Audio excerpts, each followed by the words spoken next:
right, so bone growth and development. So when we talk about bone growth and development, there is no way we want to talk about it without talking about the secondary ossification.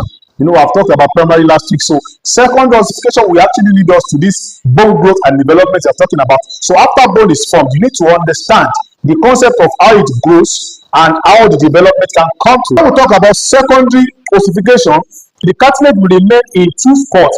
The first spot is the articular, while the second one is epiphyseal plate. So when we talk about the articular refers to the end of bone where joints are formed. This cartilage allows the bone to move smoothly and reduce friction and shock absorption. So when we actually talk about articulate, that's what we're trying to say. All right, the number two is epiphyseal plate. So very simple one. It refers to a layer of cartilage formed at the end of long bones during childhood, or you can say childhood, or also adolescence. It is responsible for a longitudinal growth of bones, allowing them to increase in length. This cartilage we are talking about eventually ossifies or turn into bone after puberty. So this is where the end of bone will come. This marks the end of bone. So these are the two areas when we talk about how the division of the cartilages are formed. The first one is the articular, and the second one is epiphyseal plates. Articular and epiphyseal plates. Bone growth generally can occur in two different dimensions, in two different cases. The first one is what we call longitudinal, and the second one is what we call appositional. So it's a very simple one. Bone growth can occur in two different forms, in two different segments. The first one is longitudinal, and the second one is appositional. So longitudinal now, a very simple one. It occurs at the epiphyseal plate. Epiphyseal can also be called growth plate, as I've explained the other time. Now, another thing that will occur under longitudinal growth is that the cartilage shells divide and elongate. This will allow the bone to grow little by little. What will happen after that is the extracellular matrix form and push the bone longer. It will continue to push the bone. You know, as the cartilage increases, the bone will start forming on them. The next thing that will follow is that the calcium salts accumulate and added the matrix. This will make the matrix to be more added. After that, the osteoclast will break down the calcified matrix. You know, the work of osteoclast is to break down. So it will break down the calcified matrix so that the osteoblast will invade the area and make sure new bones are setting in. So as the osteoclast is eroding and taking away the cartilage, osteoblast will be forming new bones. It will be forming new bones.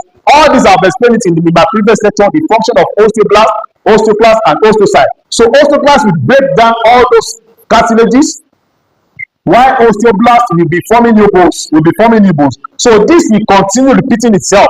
It will continue repeating itself until the epiphyseal plate ossify close. So until that place there's no more epiphyseal, there's no more cartilages there. The ossification will continue. The osteoblast will continue to be putting new bones there. As it elongates, to be replaced by new bones. So this is how the growth will continue under the longitudinal growth. All right. So having talked about the longitudinal growth, I said there are two in number. One is longitudinal, and the other one is appositional. So under appositional now is actually talking about the growth in circumference. It's different from the first one, which is the longitudinal. So what actually happened under the appositional growth? The cord bone is deposited by osteoblast on the outside, just under the periosteum. The copper will be deposited. So that everything, what we're actually trying to achieve here is that we want to make sure the medullary canal fills with the bone tissue.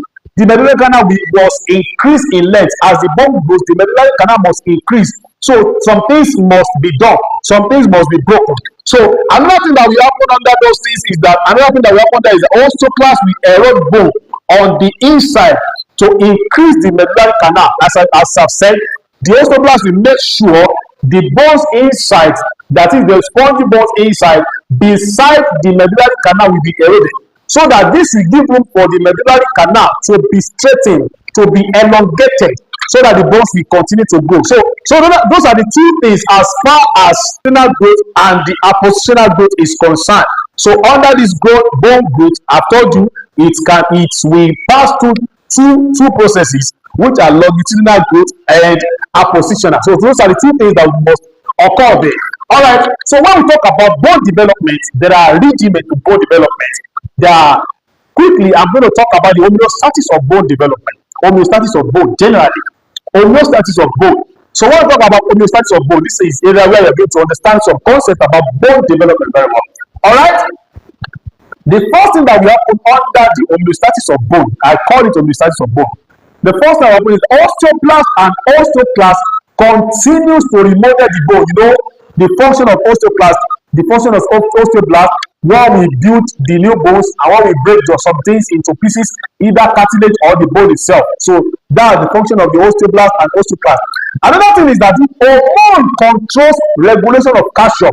As bone is where calcium is stored. You can also call it the bank of calcium inside the bone. Now, when there's something that can happen under this aspect of calcium inside bone. There's something we call blood calcium level in the body. So the blood calcium level, it can either be low or more. Now, when the blood calcium level is low, we'll actually take calcium from the bone and take it out to the aspect of the blood calcium level so that it can be regulated. And on the other side, when the blood calcium level is too high, we actually deposit those things, those calcium inside the bone back so that everything can be regulated. So to understand this better, there's something we call resorption and there's something we call deposition. A resorption occurs as osteoblasts break down bones to release calcium. You know, when the blood calcium level is low now, the osteoclast will actually work by breaking down bones to release calcium to the blood calcium level so that it can be regulated. Then on the other hand, there's something we call deposition. Deposition occurs as osteoblasts deposit more calcium into the bone. You know, this will occur when the blood calcium level is high. Then osteoblasts will actually deposit some of this calcium into the bone so that everything can be regulated. So when we talk about the concept of bone development and growth, this is actually what we are trying to say. How the bones are formed, how they are made, and how they are growing. And I told you last week that a bone will continue to grow after an individual has been given birth to, human being to be precise now. And it will continue to grow until the 25th age, where there is nothing like, okay, you want to increase in height, you want to increase in length, you want to be more taller than any other thing you have before. So this is the rudiment to what it takes to understand the concept of bone formation, ossification, and bone development and growth. All right, that will be the end of today's lecture, guys. Do well to subscribe to this channel because this is the only way I give you updates concerning the conservative management of fractures in orthopedic setting. And don't go without liking this video and also share this video. All right, if you have any questions, drop it in the comment section. Then if you need my number for counseling and guidance, my number will be displayed at the end of this lecture. All right, guys, for all that and more, I will see you in the next class. Next week, we'll be talking about some other things related to your bones and how you can make use of your bone very well. All right, for all that and more, see you in the next class.